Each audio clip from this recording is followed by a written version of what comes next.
Hello, Mr. Ed here. Today is Monday, April 20th, 2020. Yep, it's Monday morning and I got a lot of work to do behind me.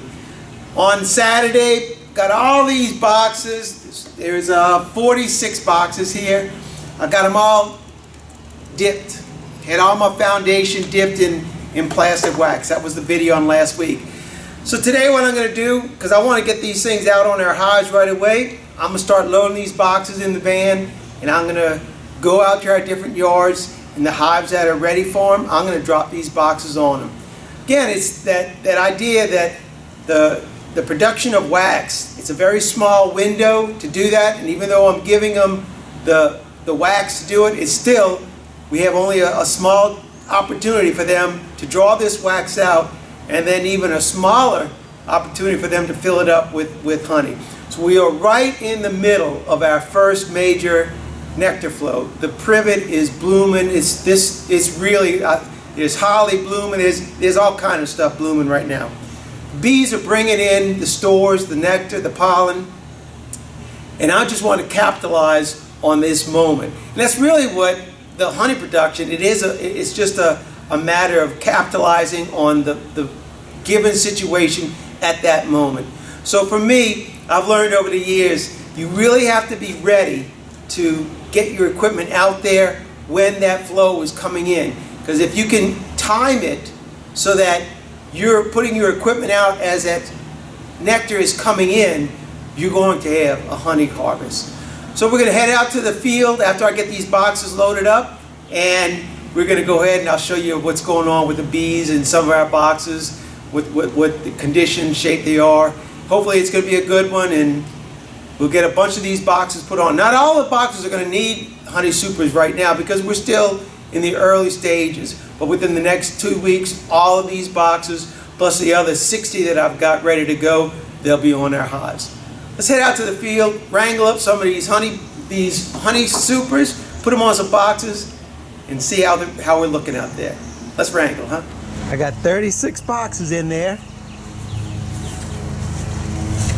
And I want to do a little experiment with the little dots. I marked all my boxes that I did the wax dip myself as opposed to the ones that I bought, just to see the difference in how they draw out, how fast they do it, and if there's any difference in, the wax or the honey that's in them. Anyway, just a little personal thing I'm just checking out for myself.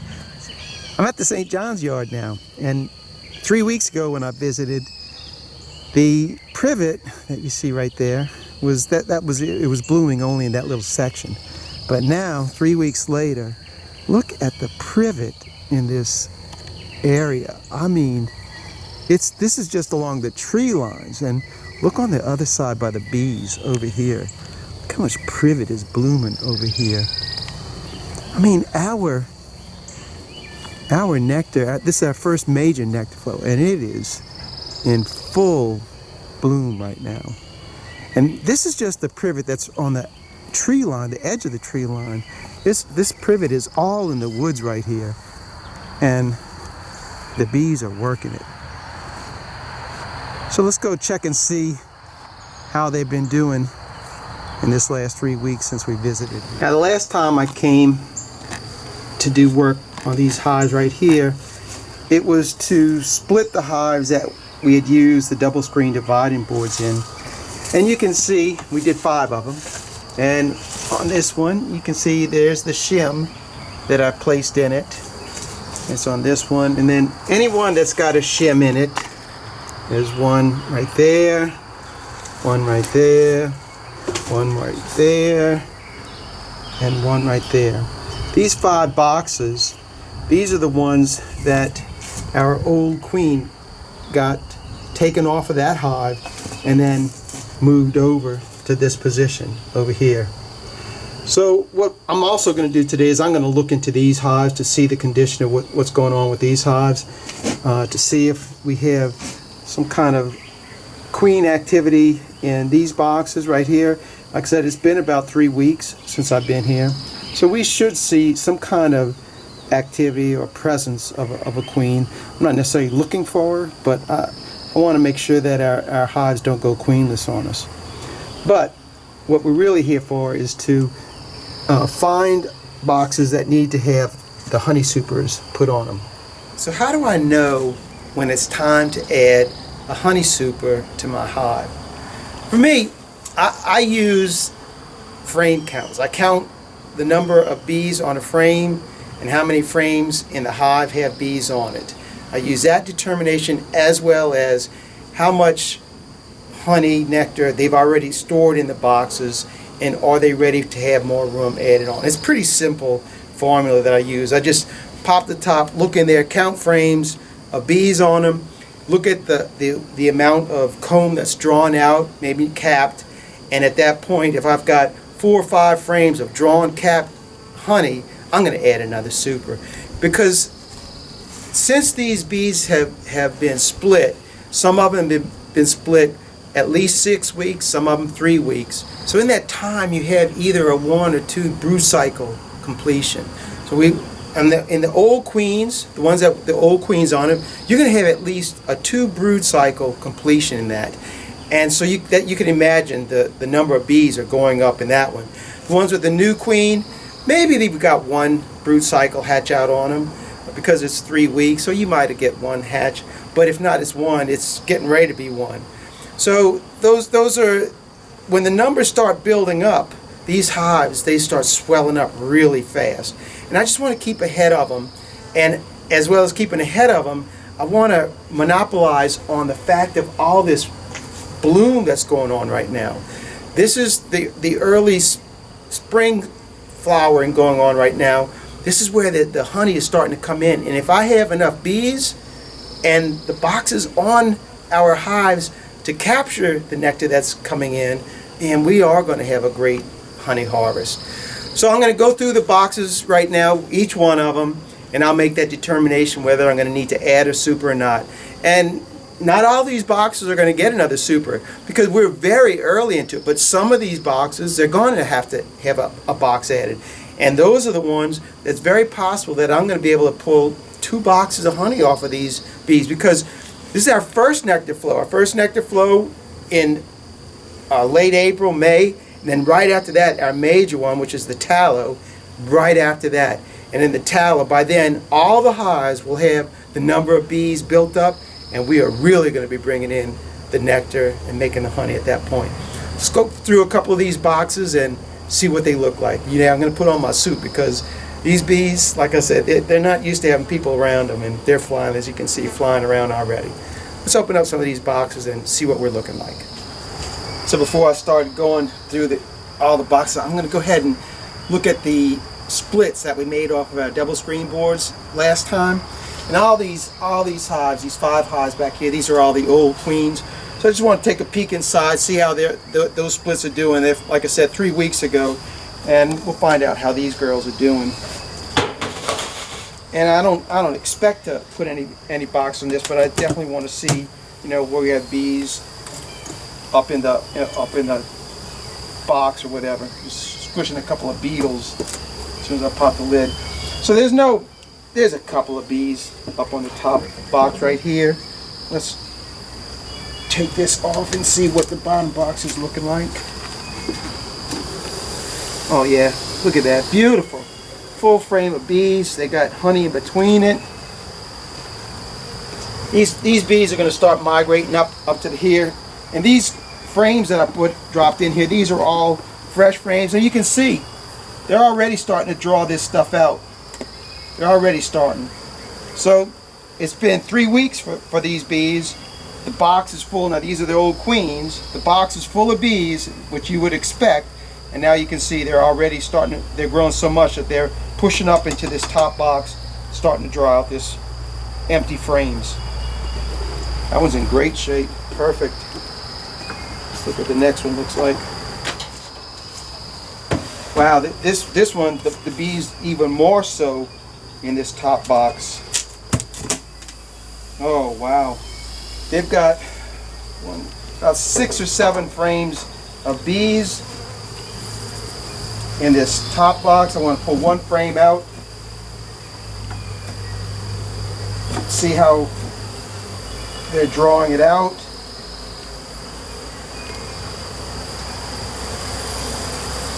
Oh, look at that. That's 3 weeks of work right there. And they've already done this. That hive, like I said, these old queens, they could have had 2 hatches in that time. And look at that. That is beautiful. 3 weeks worth of work right there. You know, the next time I come up here, I'll be putting honey supers on this hive for sure. Golly. Yeah, I didn't even light the smoker. I really don't plan on it either. This one isn't quite so developed, pretty much like the first one. A few bees up in there. It's all good. Like I say, bees develop at different rates. That's all got to do with the genetics of the bees, how they develop. Because they're given the same opportunities as all these other bees. It's just some of them are just better genetics as far as producing and surviving. And this one looks pretty good. A little bit better than this one, but not as good as that second one.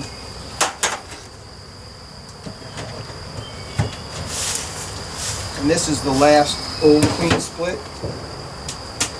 And whew, this one's better than that one. So this one, the last one, this 5th one, and the second one, next time I come up here, they'll be ready for a honey super for sure. All right, let's open up some of these boxes that we didn't split last time to see what condition the hives are in and whether or not we're going to add a super to them. All right, I'm hoping I got that camera set up so y'all can be able to see this, all of the action. Let's pop the lid off of this. Now this is an old queen, so I'm kind of expecting this box to be ready to have a super added to it.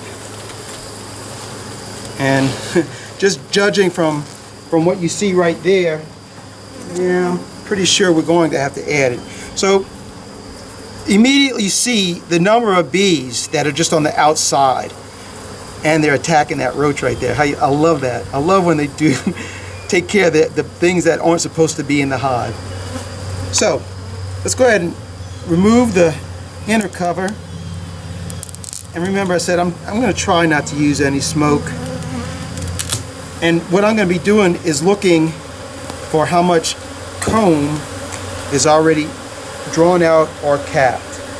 Well, look at the number of bees here. We've got a solid 10 frames of bees on this, and I can see honey, capped honey, all the way over here.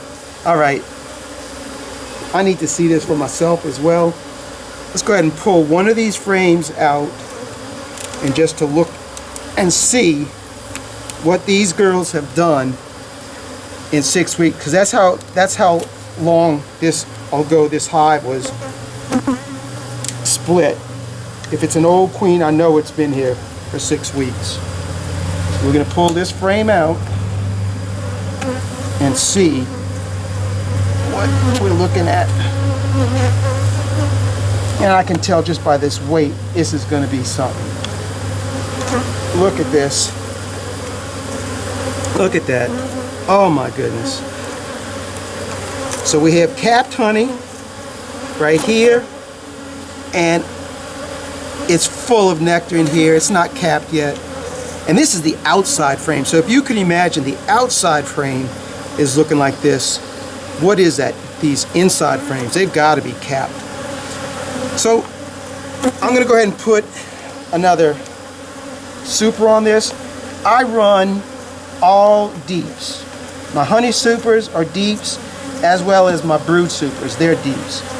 The reason I do that is because in case, the other thing is I don't run excluders. I don't run excluders. I think excluders for my operation, or the numbers don't justify putting an excluder on to make these bees work that much harder. I've had queens go through excluders and still lay in them. So to me, I just go ahead and add the honey super.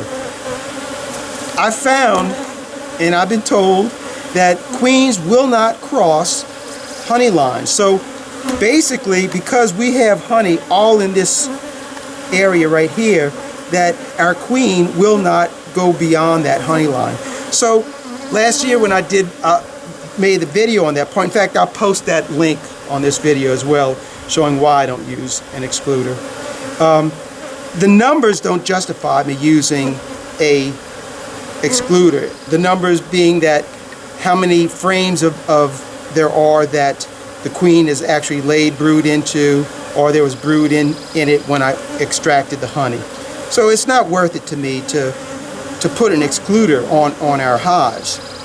And with the number of these bees, I'm going to add that other super on here, and I'm telling you, within 2 or 3 weeks, they'll have drawn that comb out. Remember, these are the frames that I've heavily waxed myself. They'll draw that stuff out, and with that flow going on like it is, boy, these girls, they are going to fill those things up. Now, I really did expect to see something like this kind of development in these older queens. The ones with the virgin queens, the ones that we made the splits with, you're not going to find this situation. But with these older queens, and the ones that have been here that I made the split 6 weeks ago, this is a typical scenario of what I'm expecting to find. So let me go grab a box and we'll add it onto it. And like I said, these are the frames that I waxed myself, and you can see that heavy coat of wax on them.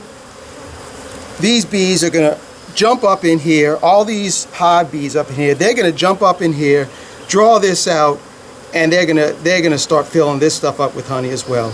Whew, this is so exciting when you see this. Here it is. Today is March 21st, April 21st, and you see this in your hive already. I mean, oh my gosh, this is what you want to see right here. All right, let's go look at another one of those old queens. This is why I really love marking these boxes. They tell me what I've done on these boxes. So this box has got an OQ on it, meaning it's an old queen, and this one as well. And this is the hive right next to this, the one we just opened up. And again, it looks like it's going to be the same scenario.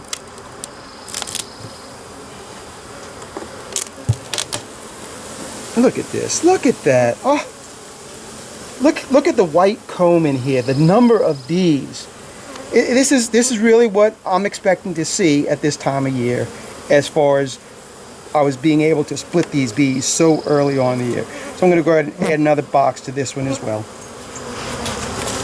All right, let's go check one of those boxes that has a new queen in it and see how they're developed. So I had marked on this QC, which would mean a queen cell was placed in this box. So this box, again, it's about a 6-week development. So we should have had a brood hatch in this one as well. And we'll find out how these girls are doing. Oh my goodness. You think that there was a brood hatch in here?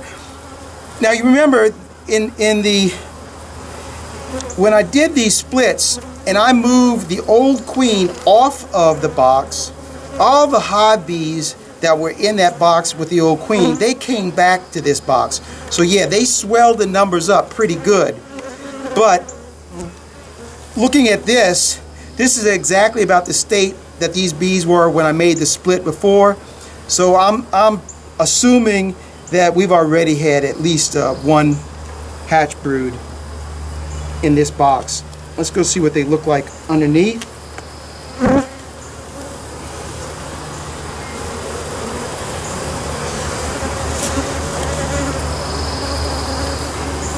So the development of the comb isn't quite as significant as the ones with the old queen. However, I'm seeing cap honey all the way out here. So, yep, these girls, they're also gonna get a box on. Let me grab a box and set it on these girls. I mean, there's bees on every one of these frames. It's covered. Man, you just love seeing this. And this is from a new queen right here.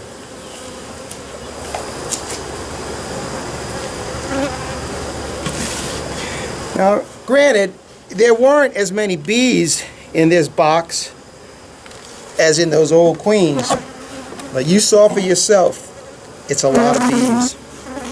So I'm giving them the room they need, because I don't want them to swarm, as well as the capability of them being able to store all that nectar that's getting ready to come in. This box, and I went in it on the 4th of April. This box I didn't even do a split on because apparently there must not have been enough bees in it to do a split. So let's look and see what their condition is.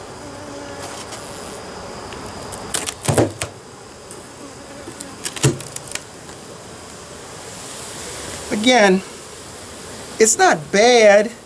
You had probably about 5 frames of bees, but they still had lots of working area. This hive more than likely will not swarm on me because it's just not developing fast enough. But because I don't want them to draw out cells, I'm not going to take the chance, and I'm going to go ahead and add on another box.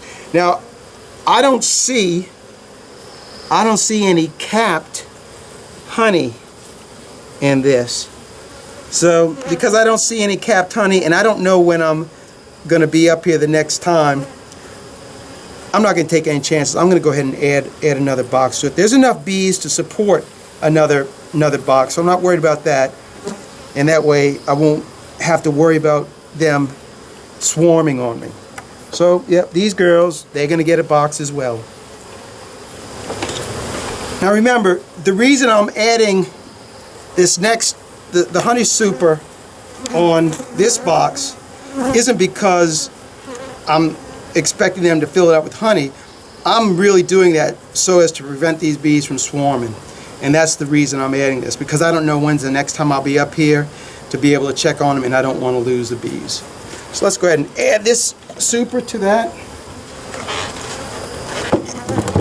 And now we'll move on to the next box that I see we had a queen cell in that one. Let's see what these girls are looking like. And this is really kind of like what I would expect to see in the ones with the virgin queens. You know, there's not a lot of bees in here. Let's see. Let's open up this bottom box. Make sure that we have our queen in here, huh?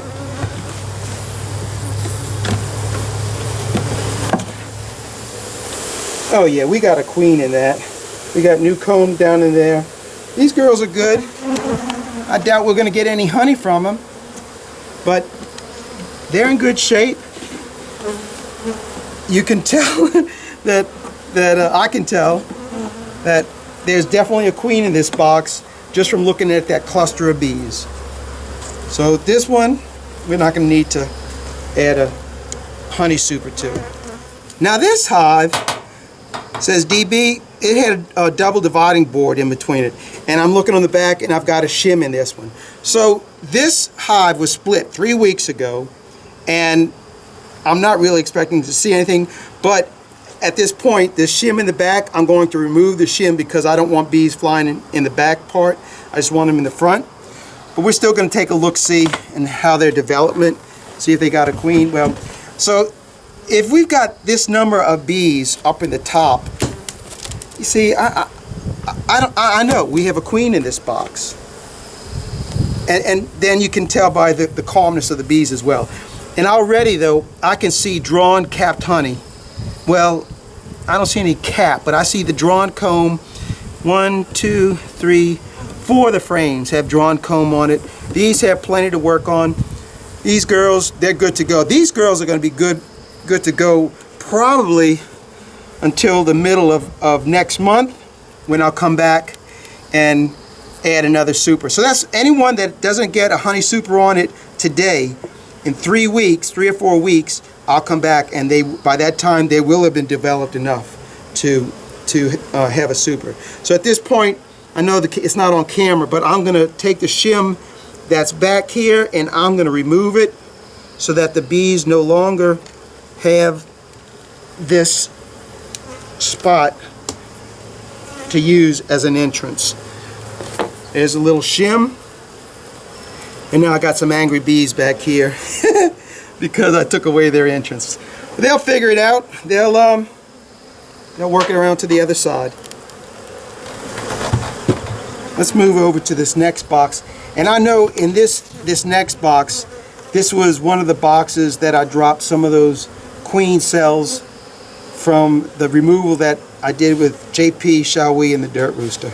Let's go over to that box right now. I do have my fingers crossed as to how these bees are developing. Ooh, I think they're developing fine. And I know I dropped 3 cells into this box. And they were some, no, 2 cells, and they were some beautiful cells. So we got bees up in the top. You know, I know one of those queens hatched out. I don't need to do anything for this one because they've got 7 or 8 frames up here that they still can develop. When I come up here the next time, these girls will be ready. Well, there's one other point that I didn't make when I was talking about why I don't use the excluder. If by chance my queen does get up into that 3rd box and lays, and I am pulling the honey, and the queen has gotten up in there and laid, and there's still larvae up in that top box. One of the great advantages of running all deeps for my hives is that I can take those frames that have active brood on it. I can take those frames, go down into my 2nd box. On these outside frames, they're almost all the time going to have nothing but pure honey on them. I can take a frame out of that, shift my frames over, and drop that brood frame right into the middle of the other box, and I can take that frame of honey and bring it back up to the abbey. So it's another, really, for me, it's a very good solution of working bees, working with only one set of equipments. I know you have to contend with the weight problem, because one of these deeps, when it's full of honey, it can weigh, it can weigh over 90 pounds when they're full up. But when I'm working that honey, I've always got help, thankfully. So I'm going to go ahead and finish up all the rest of these hives up here. I think we had 26 total. I went through the queen boxes already, but I still have to go through and pull the shims out of the other 4 boxes and check those to see what's going on with them. So I still probably got an hour and a half work up here. So I'm going to get busy doing that. So that's all I got for you in this one. Thanks for watching. Keep on watching, and I'll be making more. God bless. Mr. Ed, I'm out of here until the next video.